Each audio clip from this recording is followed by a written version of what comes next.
If I had to start over from completely scratch, these are the 12 fragrances that I would pick up first. And that's assuming that I still retain the knowledge that I have, because obviously it would go differently if I was starting over from scratch and hadn't smelled anything before. So I'm more talking about if, for whatever reason, my entire collection was taken from me or vanished or got destroyed or stolen or whatever, and I was starting over, these are the ones that I would buy first. And I make that clear just because generally, starting out, not knowing really what you like, you tend to lean towards the freshies and the basic stuff. There are some things in here that aren't fresh and aren't overly basic. They're things that you might work your way up to, and so therefore, because I'm retaining the knowledge that I had before, I would buy those because they are some of my favorites. And I'm making that clear because if you are a complete beginner, you might want to sample some of these first, maybe. Just depends. I don't want to, scare you away. I don't want to encourage blind buying a bunch of random stuff either. Do your due diligence. Do what you think is best. But again, some of these options maybe aren't super beginner friendly. But doing it in this format does make the video a little bit more interesting. So that way I'm not sitting here going over Nautica Voyage and Acqua di Gio EDT and stuff like that a lot of people start out with. So we're going to run through all of these here. I will drop links to them down below to discounters for you, so that way you can pick them up below retail. And if you are looking for some of the very best fragrance deals on the market, get on the mailing list at the first link down below. Send a text to the number down below.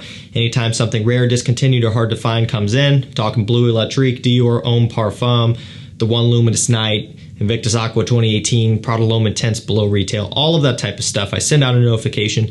Anytime big restocks come in, like on Fragrance By and stuff, where they just drop a ton of heat all at once, and it often sells out quick, I notify you. That way you can get in and get yours before it is gone, and these things do go quick.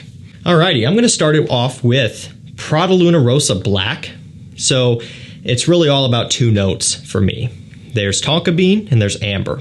Now there's some angelica in here and there's some other things going on, but really for me it's the nice sweet creamy amber with the very dusty powdery tonka bean. Very powdery scent. It's not going to be for everybody. So beginners, choose wisely. This might not be the best beginner choice, but again, retaining the info that I already have, I know for me this is one of my personal favorite designer scents. It's by far my favorite from the entire Luna Rossa line. It is an amazing one, and there's nothing else out there like this anymore. There's been some things that are similar to this, and they did come first, so maybe this actually is similar to other things, such as a Midnight in Paris and a Bulgari Black, the little hockey puck looking bottle, but those are discontinued, long gone, and very expensive, very hard to find. Now this one is not cheap. It's like 130-ish at retail. Sometimes it'll pop up on discounters for $95, $99. A little bit of savings there, but it's kind of few and far between. Again, if I'm starting over, especially if it's in the winter season, I am picking this one up immediately.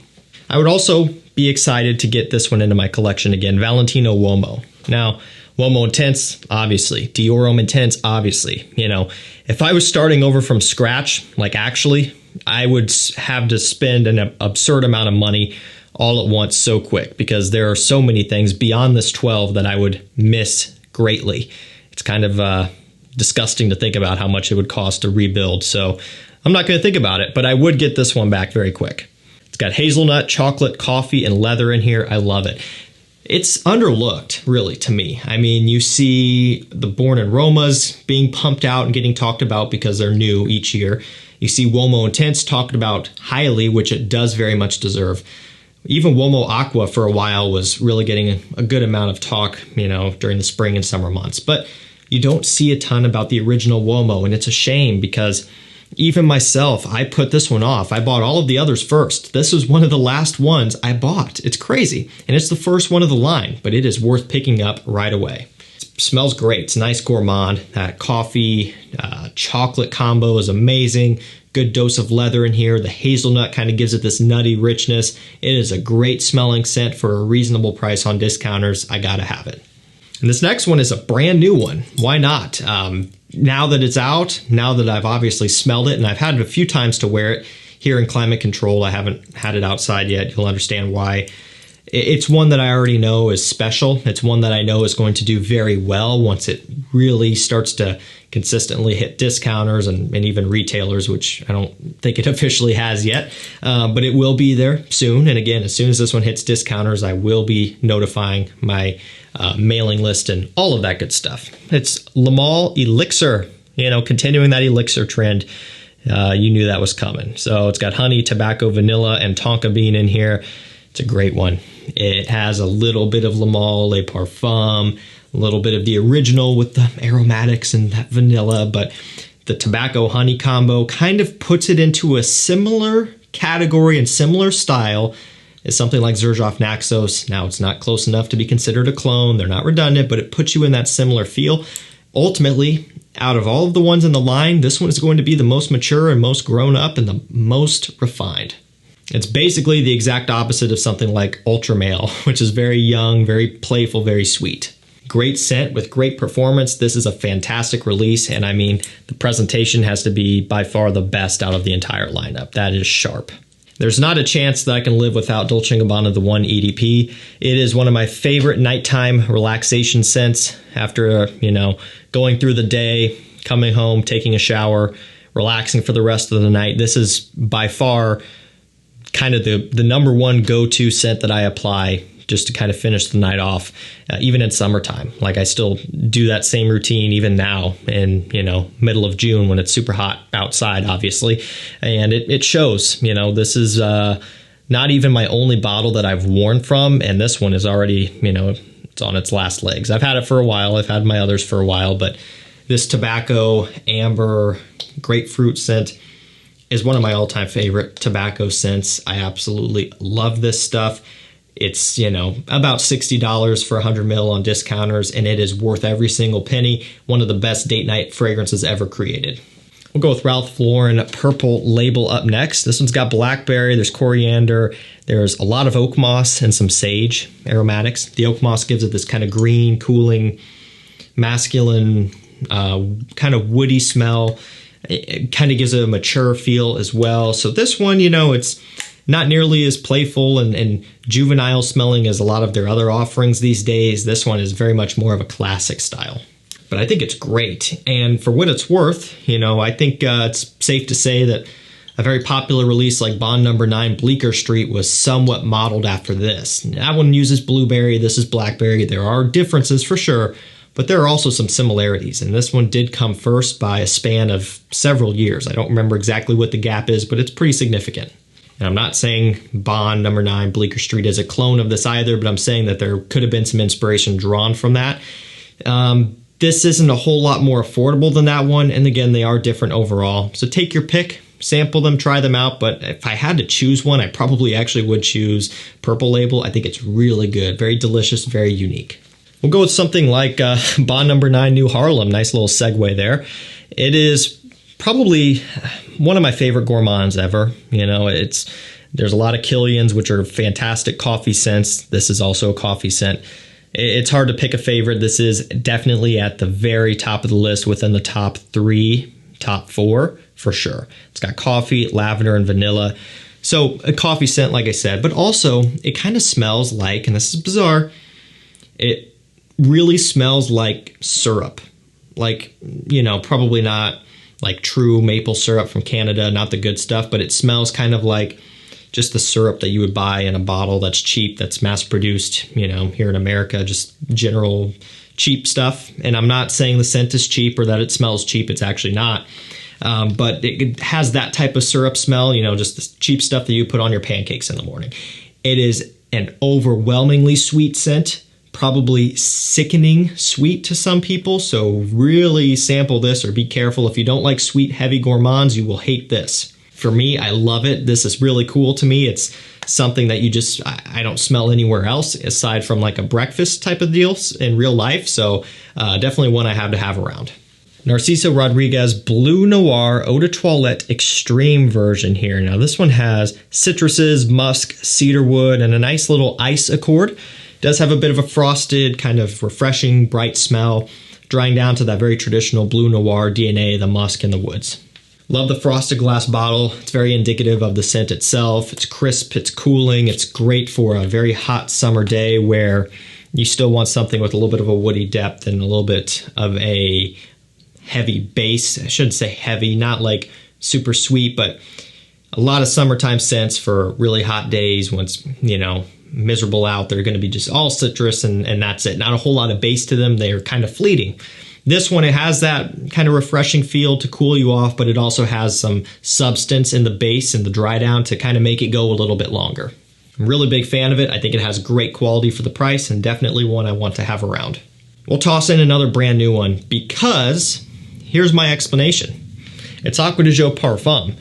Since Profumo is being discontinued and it's getting to the point where it's starting to get a little bit harder to find. Now you could still get it, $135, 4.2 ounce. It's not atrocious. It's not horrible. It's actually a pretty good deal, all things considering, but it will get to that point where it is no longer. And now that we have this, which essentially is Profumo, but a little bit more smooth off the top, and instead of using incense, it's using olibanum in addition to that patchouli, a little bit of a different twist there in the base. It basically is a replacement of Profumo and a little bit of just an updated version, basically. It's like the new model of something, but it still very much accomplishes a similar thing as the old model did. And so if I was starting over and Profumo was getting hard to get, it was getting expensive, and if you have to pay more for Profumo than you do this, it makes sense just to get the new Parfum. It still has great performance. It's obviously a Parfum concentration just like Profumo, and you guys know well enough, I cannot live without Acqua di Gio Profumo. Now that this one's taking over, same DNA, I cannot live without it. Okay, let's run over to a niche scent up next. Usually on discounters, 100, 200, definitely not 100. That might be fake. On discounters, 220-ish, something like that, 225-ish. ROJA ELYSIUM.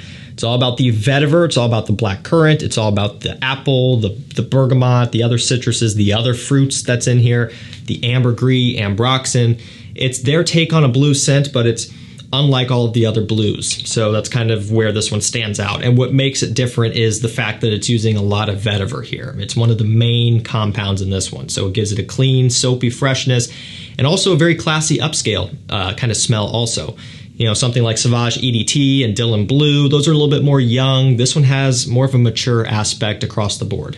It's a Parfum Cologne concentration. I have the Parfums as well, and I would have those also. I would probably just buy this one though, because if I was realistically repurchasing everything that's already ungodly expensive, I would just save a little bit of money there and lessen the blow by getting this one first. But you best believe I would collect the Parfum version as well later down the line. But this is kind of what I would start off with. And if you were looking to start off with a ROJA, I think ELYSIUM Parfum Cologne is the entry point into the brand. It is a fantastic one. This one's around $45. PACO RABANNE Pure XS, the original one here. It's got vanilla, liquor, sugar, and myrrh. Kind of fizzy, kind of sweet, a little bit gourmand. This is the old style bottle with the hinged cap. I do believe they changed this. I know they did in Pure XS Night, and I've seen where it says new packaging. I could be wrong, but I have to have this. I love it. It's playful, it's fizzy, it's fun, and it's inviting. It's great for fall especially, but it works well into winter also. And yeah, I would like to have Pure XS Night, but it is very hard to find nowadays. Whenever it does come in stock, which it does from time to time, I do send out an email. If you're wanting it, jump on the lists down below. It's no big deal. I will get you hooked up at some point soon. Hint, hint. But yeah, this is one that I for sure will have around. And if I was starting over, I would be on the hunt for Pure XS Night as well, which is very unique too. Running down to the end, we have Versace Pour Homme. You know, I would pick this one up definitely. I would also want to get Chanel Allure Homme Sport. You know, but again, price point less than half the price here with the Versace. And even if you get the giant bottle, it's still about half the price of the Chanel 100 ml. And this is 200. So this is a great bang for your buck scent. It's all about the neroli, the musk, the citruses in here. Creamy, bright, citrusy, a little bit floral, very musky and clean. This DNA is just one of the most versatile, most signature scent-worthy DNAs on the face of the planet for men. And at this price point, you can spray it on heavily. You don't have to worry about it, and it just will not offend a single person at all, anytime. We'll finish this one off with Chrome Extreme by AZZARO, kind of Acqua di Gio Profondo inspired a little bit. So it has the kind of mineral notes, orange, aquatic deal going on. And again, at about half the price. This is a $40 scent, and Profondo is, depending on bottle size, upwards of $100. So great savings here. It's honestly one of the best chrome flankers out there on the market, along with, I would say, the new PARFUM. But this one here, especially at this price point, is unbeatable. Gotta have it. Alrighty guys, that's gonna do it for me. 12 fragrances that I would immediately repurchase if I was starting over from completely scratch. I cannot be without these, and again, these are all amazing in their own way. If you're brand new, do your due diligence, do some sampling, do some testing, but for me, these are ones that I know I love and I would have to have. Links will be down below, and again, deals will be going out to my mailing list and my texting list. You guys don't want to miss out, I promise you. Whatever you're on the lookout for that might be rare, I am also looking for, and I will notify you when they do inevitably come in stock, which is more often than you think. Thank you so much for watching. Stay safe, stay healthy. We'll see you tomorrow with another one. Take care.